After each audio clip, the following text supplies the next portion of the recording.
Ladies and gentlemen, welcome back to the other side of the coin and welcome to your match review. Liverpool 2, Chelsea 1. Do you know what? No need for meltdowns, no need to panic.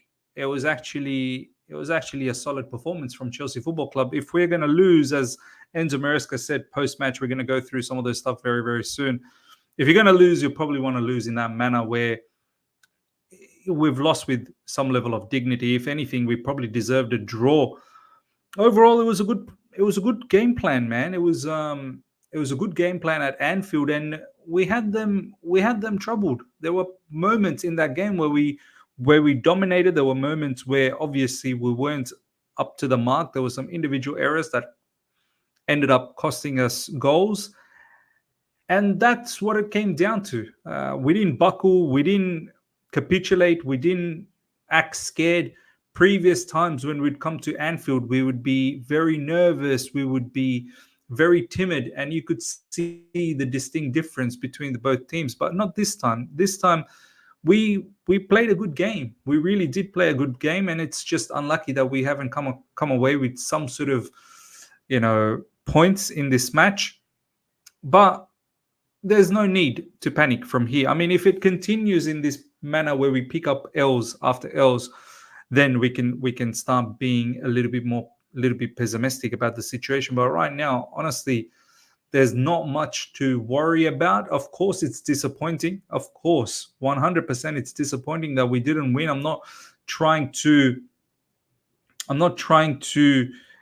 excuse anyone of some of the performances that we're going to touch base on. I'm not trying to bring up too many excuses about this game. No, not at all. And at the same time, I'm trying to be as fair as possible. And I think today, Enzo Maresca, he put up a really good game plan. And it's a pity that we haven't been able to get something out of it. Look, that's how I saw the match. Let's have a quick look at what people have been saying online, especially comments from Enzo Maresca. Before we start talking about the match performance individually, some of the players, Enzo Maresca.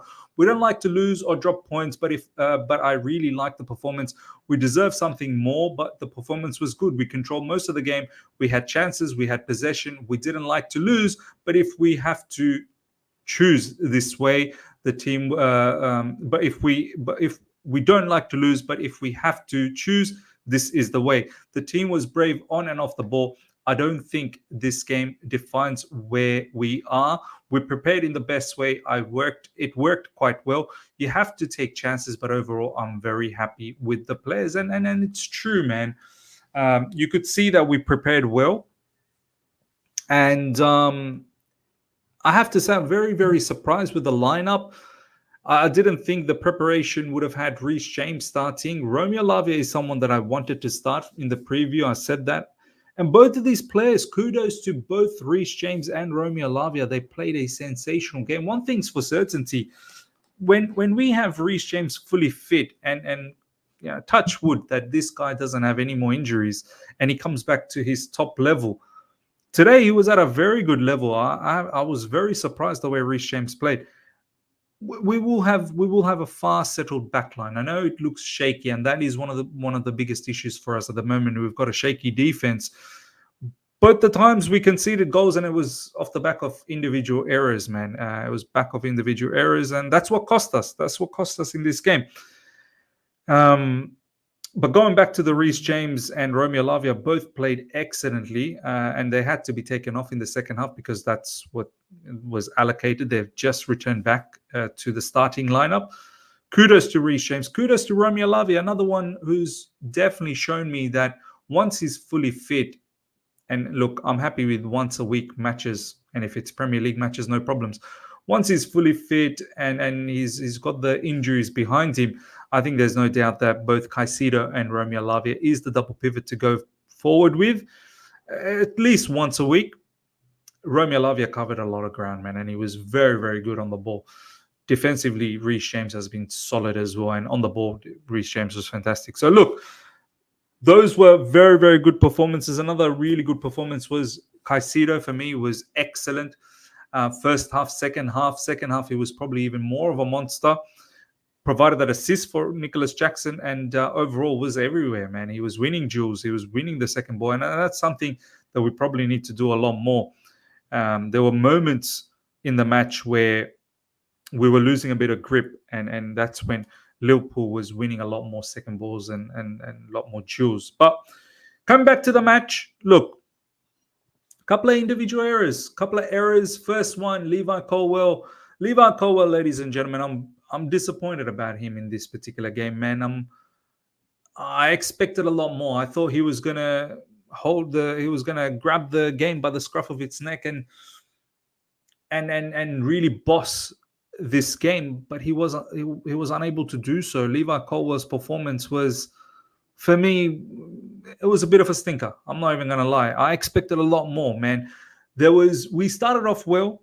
The intensity was good. We controlled the game. We were very comfortable on possession. And then there was a moment around the 30th minute mark where, for some reason, Levi Colwill had a bit of a brain snap, and he was starting to get cooked by Mohamed Salah on our left side, on their right side. And the signs were there. He got cooked initially, and then the second time he lunged in on a tackle on Curtis Jones unnecessarily. There was no need for that. It was so clumsy, and that's the kind of defending that I don't want to see from Levi Colwill, man. Especially when Levi Colwill has been on the up. To see him do that was very disappointing, giving away a penalty. Prior to that, to be honest, Sancho should have got a penalty, man. I mean, this, for me, it's mad. Why did VAR decide that was not a penalty? Apparently, VAR did look at that and decided that was not a penalty, and they agreed with the on-field referee. The on-field referee, I felt like, had a bit of a madness, man. Just giving away free kicks left, right, and center, giving away yellow cards left, right, and center. Sancho's one definitely was a penalty. There's no two ways about that. We deserve to be 1-0 up before they even got their penalty. And the second one, once we got the equalizer, Nicholas Jackson, lovely equalizer, lovely assist from Caicedo. Caicedo, as I said, was our best player overall in the game. And Nicholas Jackson, lovely finish as well, I must say. Besides that goal, but Nicholas Jackson probably didn't do much enough. Might have carried a bit of injury as well, that the shot from the first half. But it was a good finish. But straight after that, Liverpool scored again, and defense fell asleep. And this is the thing. Overall, it was a good game from us. We had enough opportunity to level things up. There was an opportunity from Cole Palmer in the first half to make it 1-1. There was an opportunity for Renato Veiga in the second half. Clear header chance. He should have taken that. Renato Veiga, by the way, off the bench. Stinker. Absolute disaster class from Renato Veiga. I expected a lot more from him as well.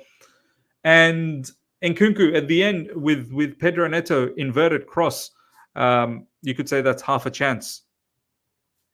We had chances. We had chances to win the game. We couldn't take it. Look, I'm going to show you guys a particular stat. Have a look at this. 18. Chelsea have had 18 touches in Liverpool's box in the first half, the most by a visiting team in the Premier League match at Anfield since Southampton in February 2020. Also 18 threatening. So we had enough touches. We just couldn't get away a shot. Liverpool had 8 shots today. Their lowest at Anfield since 2021. Chances conceded 28 shots last season and lost 4-1. So it's been a big improvement. It honestly has been a big improvement. Look, this is why I'm not overly angry. I'm disappointed. But I will mention some of the performances. As I said, Levi Colwill was a bit of a disappointment for me. Robert Sanchez, I think going forward, it's clear to see he can do a job now. And I know we were very happy with him for the past few matches where he's done well. But overall, this guy is not a number one goalkeeper. It always feels shaky with Robert Sanchez, man. It always does. Tosin wasn't great. He picked up that yellow card earlier on, stopped Jota. Not much difference to what Saliba did yesterday to Evan Nilsson of Bournemouth. But luckily enough, this time, Tosin didn't get a red card. But overall, he probably wasn't that great either. And then it's a shame. You wanted Tosin to do well. That's the back three. When you look at that lineup, Tosin in the middle, Levi Colwill on the left side, Reece James on the right side, Caicedo and Romeo Lavia in the middle, with Cucurella potentially will be, inverting. Obviously, Cucurella not in this game. Malo Gusto, we'll talk about Malo Gusto very, very soon. That's the setup that I want to see moving forward. That is the right setup, but Tosin's got to do a lot better. Malo Gusto, ladies and gentlemen, I think this whole inverted thing is a bit too much for him. I didn't like his performance, to be honest. There were a few things he was doing good. There were a couple of times where he was just crossing into no one, wasting opportunities. He wasn't good enough.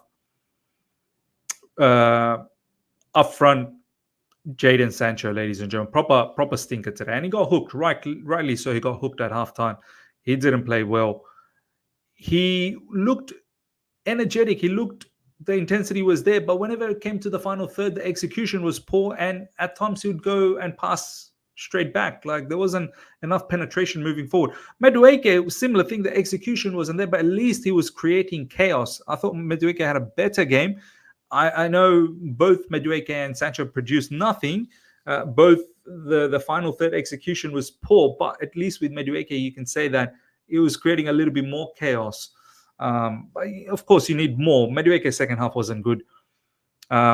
Nicholas Jackson, as I said, good goal taken, but overall, there's a lot missing. We need a striker. We definitely need a striker.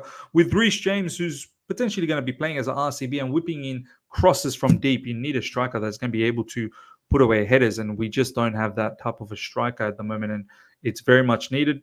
No qualms about Nicholas Jackson in terms of all the other facets of the game that he gives us. Works hard off the ball. This is something that Enzo Maresca has been talking about. Pedro Neto off the bench was fantastic. He looked like he could potentially do something. He played on the left, he played on the right, and wherever he played, he looked really, really good. The other one that we need to talk about, of course, Cole Palmer, ladies and gentlemen. Cole Palmer, this was not a good game from Cole Palmer. Everyone's getting on the back, trying to slander him and whatnot, getting on his back. But look, we know what level of a player Cole Palmer is. I'm not gonna say, this guy, he didn't turn up against Manchester City, he didn't turn up against Liverpool. Let's not forget what he did for England in the international level in the Euros. This he can definitely match up in the big match, in the big clashes. There's no doubts about that. He's got enough credit in the bank, but this was not a good game from him. He had a big opportunity in the first half to put a goal away, and he didn't. And overall, it wasn't a good game from Cole Palmer. Things like this can happen. Hopefully, it can get better. I'm just trying to think all the other performances. Benoit Badiashile came on. I don't think he was that good. Renato Veiga, as I said, didn't have a very good game. Enzo Fernandez came off the bench. He actually didn't look bad, to be honest. Enzo Fernandez, he actually didn't look bad. And but I do think when Romeo Lavia is fit and Caicedo is fit, I think that is the combination that we need to have. Look, ladies and gentlemen, overall, as I said, disappointed. It's not the end of the world. I think the team's in the right direction moving forward. No need for panics, but we do need to change things around. We've got Newcastle in the Premier League next up. We've got Panathinaikos in the Conference League in between. I expect the win against Panathinaikos is not going to be an easy game away from home, and I expect the win against Newcastle at home at Stamford Bridge. We need to get back into winning ways. We cannot be faltering now. This is what I was worried about. Losing against Liverpool, fixtures don't get easier in the Premier League. We've got Newcastle, we've got Man United, we've got Arsenal, and then it's the next international break. So I don't want to screw around too much. I really don't want to screw around too much. We need to get back into winning ways. Liverpool was there. They were there to be taken. And unfortunately, we couldn't find that equalizer. And that's what it is, honestly. A couple of mistakes. And hopefully these individuals get better. And then this is what we need to understand. Overall, the plan from Maresca, I think was solid. I think the substitutions from him were solid as well. But some of the individual performances we need to lift, and I'm pretty sure we will do that. A couple of other mentions. Mudryk wasn't in the squad at all, ladies and gentlemen. A lot of people were saying in this match, should Mykhailo Mudryk start? Well, he wasn't even in the squad. Unless he's got picked up an injury, I'm not really sure. But that just shows what our manager thinks about Mudryk, for all the people that got excited about him over the international break. Mariska, the only thing I can say is that sometimes in the stadium, the decisions are for the noise of the crowd. Yeah, perhaps the referee did get influence here and there. VAR, Michael Oliver did check Trent Alexander-Arnold's challenge on Jadon Sancho, but he confirmed that John Brooks' original decision should stand. I think that was a pure mistake. 100%. It was a penalty. It was a penalty, and we got robbed of that. All right, let's have a look at some of these performances rating. Madueke 6.6, probably right. Jackson 7.6 because he scored the goal, but besides the goal, there wasn't much from Nicholas Jackson. There was a couple of good dribbles. Cole Palmer 6.2, rightly so. Didn't have a very good game at all. Jadon Sancho 6, definitely stinker. Lavia 6.9, I disagree because he got taken off in the second half, but he was actually very, very good. Lavia. Caicedo 7.5, rightly so, got that assist, and he was sensational all throughout the match. Reece James 6.6, probably deserves a little bit more. Tosin 6.3 is probably right. Colwill 6.4 probably should be a lot less than that, if I'm being absolutely honest. Gave away the penalty. Gusto 7.1, I disagree. He wasn't good at all. Sanchez 6.4. Yeah, look, second goal, how we fell asleep for that goal. Sanchez could have done something. Could have come out a little bit more and could have dealt with Curtis Jones. Curtis Jones was a big player. Salah probably man of the match for them, and then Curtis Jones close second. But yeah, Sanchez probably could have done a little bit more for that second goal. I think Tosin was sleeping as well. Reece James was ball watching. Curtis Jones should not have been allowed to just drift in like that. But yeah, look, ladies and gentlemen, we gave it a good game. We gave it a good game at Anfield, and Anfield, they were nervous at times. They definitely have respected us this time around. Previously, I don't think the respect was there all the time, but now hopefully they know that we're a team on the upwards, and we just need to change the result off the back of this loss. We don't want to carry on too many losses. So yeah, ladies and gentlemen, let me know your thoughts. Me overall, as I said, no panics, no head losses, no rants. I think we move on to the next fixture, and then we get back into winning ways again. Smash up the like button if you're here for the first time. Subscribe, hit the bell notification to stay in touch with all my content. Until next time, take care. See ya.